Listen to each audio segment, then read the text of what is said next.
Hello, my friend. Stay a while and listen. What's going on, guys? It's Filthy and I'm back with another video. So hi, this is what it looked like. I've started streaming on Twitch, so I've done a couple of nights in a row now. It's been pretty fun. So if you want to come by, say hello, if you've got any build questions, by all means jump in the chat, stick them in, we'll do our best to help you out. But schedule is in the YouTube community tab. I'll post it there every Monday. The schedule will also be on Twitch, so I'm going to be on at some random times. My kind of work is a bit flexible, so sometimes it'll be in the day, sometimes it'll be in the evening. But yeah, if you could come by and say hello, that obviously would be great. But other than that, first night we did Demon Hunter. I got a few questions on how I'm key farming, so I thought I'd show the build. It has changed a little bit since the one that I put on PTR, so it's fast, it's flexible. I haven't tried the Natalia's version of this, so 6 pieces of Natalia's and Gears of Dreadlands mixed together. I will try that, but it does involve hot swapping, which I'm not overly keen on and isn't necessarily casual friendly. So at the moment, this is what I'm using. So I just thought we'd go through it. We'll also talk a little bit about the hatred problem, because a few people have been commenting that they're suffering a little bit with hatred. So we'll talk about a few fixes for that. But key farming, Gears of Dreadlands, really fast for it, guys. So we're going to take 5 pieces of the Gears of Dreadlands. So you want all the normal pieces, and then we're basically going to take depth diggers on the character. So we need the Rogue and the Cube. Depth Diggers obviously gives us a double damage mod, which is nice. So Gears of Dreadlands is just really quick. 2-piece gives us the momentum stacks, which give us extra damage. So 200% damage at max 20 stacks. 4-piece we get damage reduction on the strafe, 160% move speed at 20 stacks. It's obviously nice and zippy for those keys. And we also fire off our last use primary skill as well.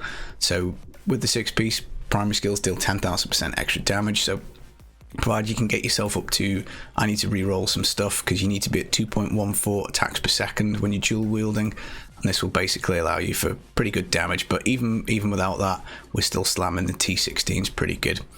Now we're going to take Simplicity Strength. That's going to give us another damage mod on the primary skill, which is nice. Taeguk, again, more damage. And then other than that, it's going to be, I think, pretty utility. Can't remember if we did the belt. Hunter's Wrath, so 30% primary skills and 200% extra damage. Now you need a Dawn, obviously, to keep up Vengeance, because that's going to be giving us some extra damage and also extra toughness.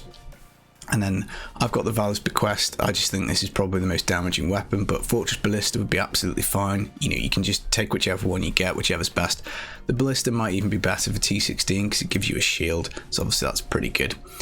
Now, I was pretty stoked to get these NEMs the other day until I realised they had physical on them, and initially I thought, oh crap, they're bricked, I'm going to have to save them for like my Demon Hunter or maybe for a Monk.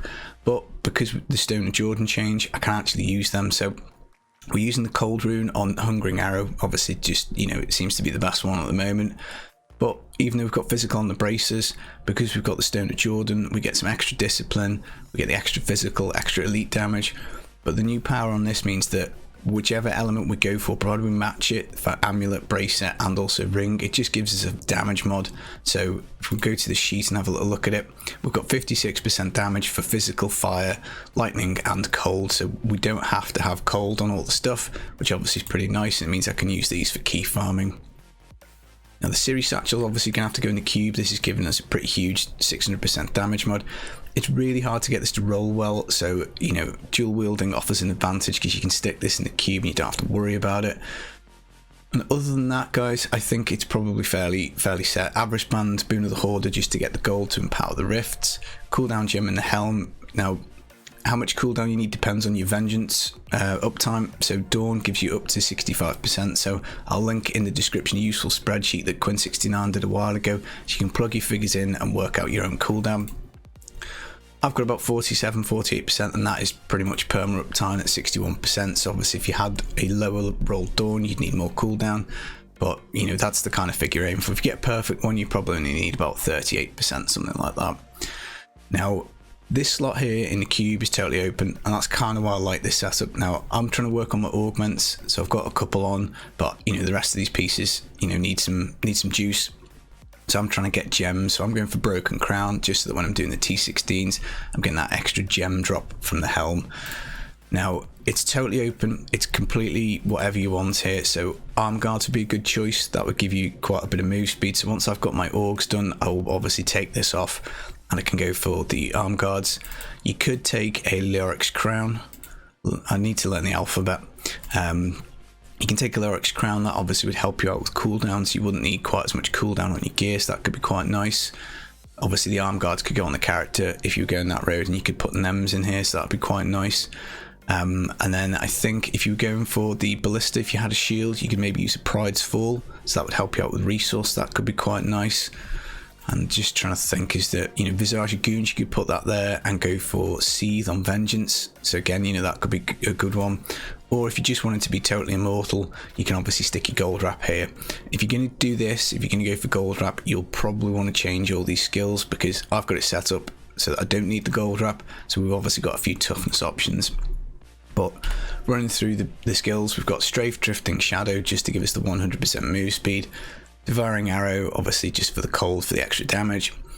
Vengeance, Dark Heart. Now, as I say, if you're going like Gold Wrap or the Visage of Goons that gives you this room for free, definitely swap on Seethe, because the 10 hatred per second is quite nice. And if you've got perma uptime, that probably would just about fix all of your hatred problems.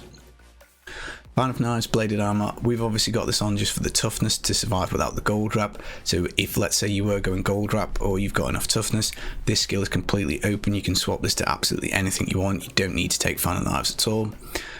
Companion, Boar Companion, we've gone for this for the extra all res. Now again, if you've got enough toughness or you're going gold wrap, a really good one to take is Bat Companion. This is another way of fixing hatred problems. So it gives you 1 hatred per second, and then you pop it for a hatred potion. I mean, the hatred only you tend to run out if you run out of monsters to hit, basically. So, you know, if you have it on a potion, it can be quite nice just to pop it and it goes off. And then Shadow Power, we don't really need the Gloom Rune anymore. We don't need the 35% damage reduction. So we pick this to get 30% move speed. So we pop this as like a kind of get on our bike and get off after some more mobs. So you pair this with Tactical Advantage, gives you 60% move speed for 2 seconds. So this is quite the nice move speed buff here. Other passives, I've got Awareness, again, because obviously we're trying to manage toughness without the gold wrap. So again, if you go in that road, you can totally swap this off.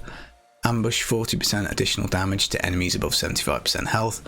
The Numbing Traps I've just left on just so that I can make sure I'm getting some good utility out of the Fan of Knives toughness, but again, you could swap it. So Blood Vengeance is another way of fixing hatred problems. You get an extra 30 hatred, you know, whenever you get health globes. That's quite a good one. Plus your max is increased by 25.